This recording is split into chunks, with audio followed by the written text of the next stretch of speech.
Hey everybody, how's it going? It's Edwin back again for Strictly Comics. Without further ado, today is New Comic Book Wednesday and I have a pull list for you guys. After my pull list, I'm going to do a quick review of the Wolverine that we saw over the weekend. So stay tuned for that. What did I pick up this week? I picked up, the first comic I have is Venom number 38. Interesting cover. As you can see, you know, Venom is still $2.99. I really appreciate that. That's one of the reasons why I continue to pick up this book. I don't have a problem spending $2.99 for a comic. Next I got Batman Incorporated number 13, The Epic Conclusion. I like how it's like lined up to almost, it's the chest of Batman, and at the same time I got it lined up so that it's my chest, so that it looks like I'm Batman. That was actually kind of cool. I didn't even notice that till just now. Don't normally pick up Batman Incorporated, but I decided to get it because everybody was saying, you know, that it's the last issue. And I know that there's going to be a lot of people doing reviews on it, so I'm like, you know what, I'm going to get it. Plus Grant Morrison, I understand, is a really good writer. I'm going to get it, I'll do a review on it, and we'll see what the final epic conclusion of Batman Incorporated has within it. Next, you guys, I got Uncanny Avengers number 10. Now, this is a really, really good story. I really enjoy reading this issue. I'm not caught up because I'm still so far behind, but probably this weekend I'm just going to burn through every single one of the issues that I have just to get caught up, and I can usually do that pretty quickly.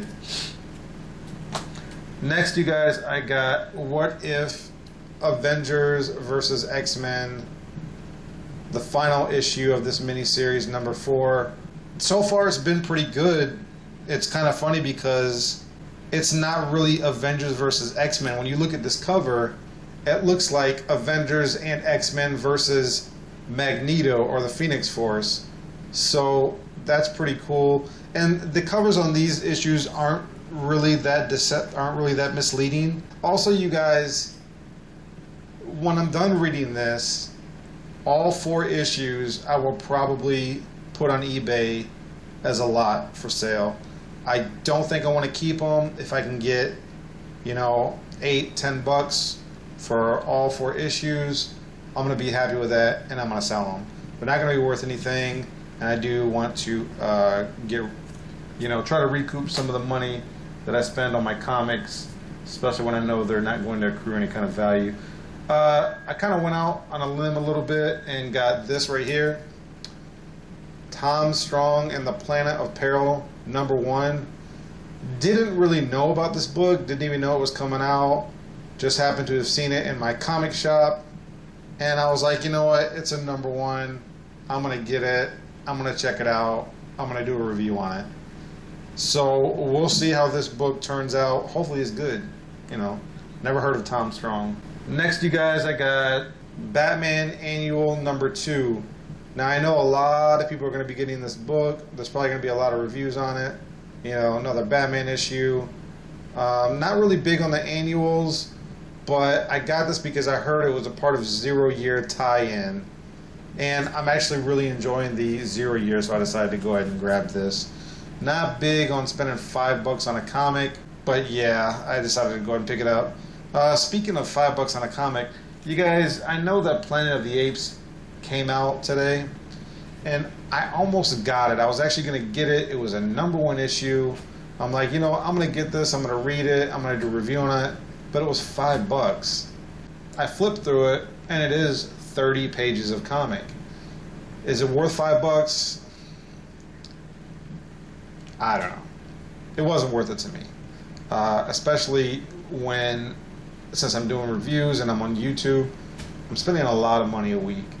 And at the very least, if I can sell some of my stuff on eBay or Craigslist and get some money back, fine. but it's even better if there are some issues that aren't really a must-have that I can just not worry about picking up on New Comic Book Wednesday. So I was going to grab it, but then I decided not to, based on the cover price. To be honest with you, if it was about $4, $3.99, then I probably would have picked it up. But I think $5 is just too much for a comic. Next, you guys, I got The Wake by Scott Snyder and Murphy. The Wake, you guys, as you know, is a really, really good storyline going on right now. And this, I believe, is issue number 3 of a 10-issue series. Really, really excited about this. Can't wait to see what's going on in this issue.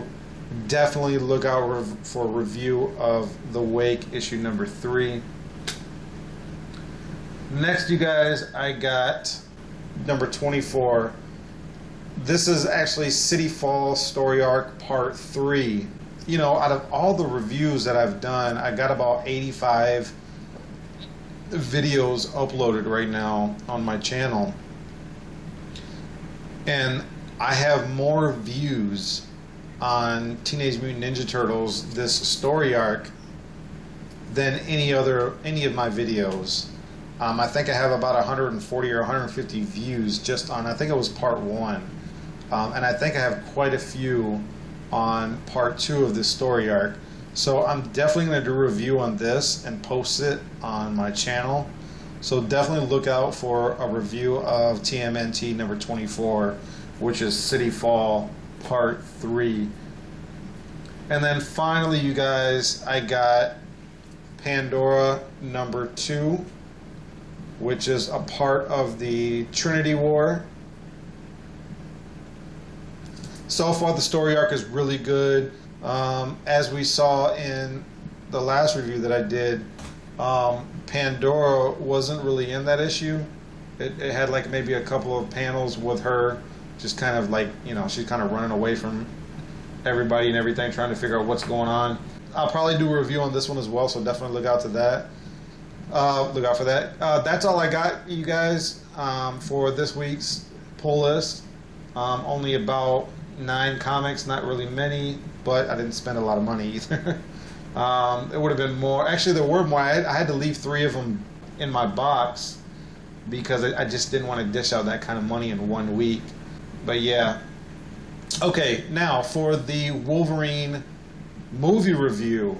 First, before I get into that, I want to say this. I understand that when we read comic books and our imagination starts to run wild, it's just so awesome, you know, depending on the imagination of the individual. And especially when you're reading a comic book, and especially if you grew up in the 80s and 90s, your expectations are so high for these movies. And as a comic book reader, you want to see how they parallel with the comic book. You guys have to understand that Hollywood is Hollywood. It's a business. They're out to make money. They don't care entirely on comic book readers, even though that's the source material of a lot of these movies. It's a business. They're trying to appeal to as broad of an audience, as many people as possible. It's a money machine. Before I get into the actual review, I do want to say that I really enjoyed X-Men Origins Wolverine. I know a lot of people said it was crap. It, you know, bashed it. There was too many characters in it. You know, I don't care. I thought it was fun. I even saw it twice in the movie theater. The second time was with a friend that hadn't seen it yet. So I liked X-Men Origins Wolverine. I think what really did it for me with that movie was Deadpool, even though I know it wasn't really Deadpool. It was Deadpool, but he looked more like Baraka from Mortal Kombat.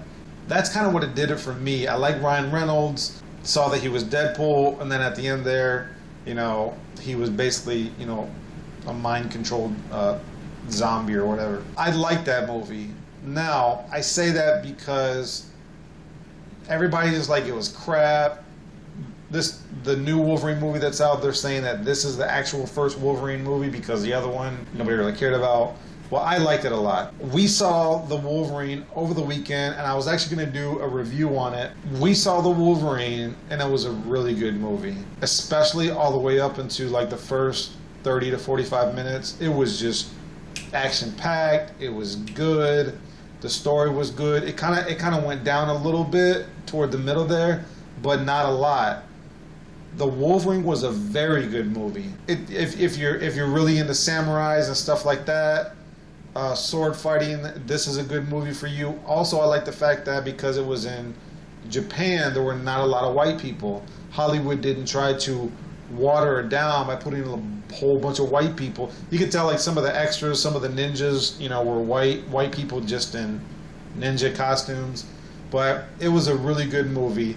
I thought that it did a really good job as far as I thought they did a good job trying to do their best to make the movie correlate with the early 80s Wolverine comics of when he was in Japan. I'm not going to give you spoilers or anything like that, but Yuriko, the one who Wolverine fell in love with in the comics, I think that's her name, she wasn't a love interest in the movie. It was another chick. But I thought Yuriko did a really good job. These characters, their facial features and how they look, I thought it went very well with the movie and what they were trying to create. It's got a couple of parts, obviously, were a little unrealistic. It's got some really good fight scenes. I do like the Silver Samurai in this movie. I'm not going to say, what that's all about. I say go see this movie. And I say that because the Wolverine is about 30 million short on opening weekend from the X-Men Origins Wolverine. X-Men Origins Wolverine made about 85 mil in their opening weekend. And I think a lot of people were kind of scared to go see this new movie that's out because of their bad experience with X-Men Origins Wolverine that came out, I guess it was like 4 years ago now, 4 or 5 years ago. They only brought in about 55 opening weekend for the Wolverine. You guys see this movie. I definitely think it's better than X-Men Origins Wolverine. I saw a lot of reviews of people who had seen this movie, and there were kind of some mixed reviews. Some people were like, oh, it's not horrible, but it wasn't the best movie. Look, you got to go into these movies without such high expectations.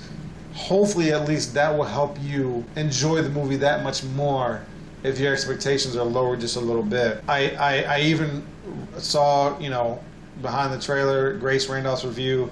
I really didn't agree with her review of the movie, and now that I've been watching a lot of her, I feel like she's too much of a critic.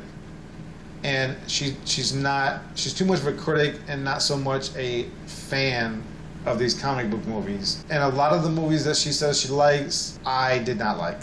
And a lot of the movies that she says she did not like, I thought were kind of cool and I liked them a lot.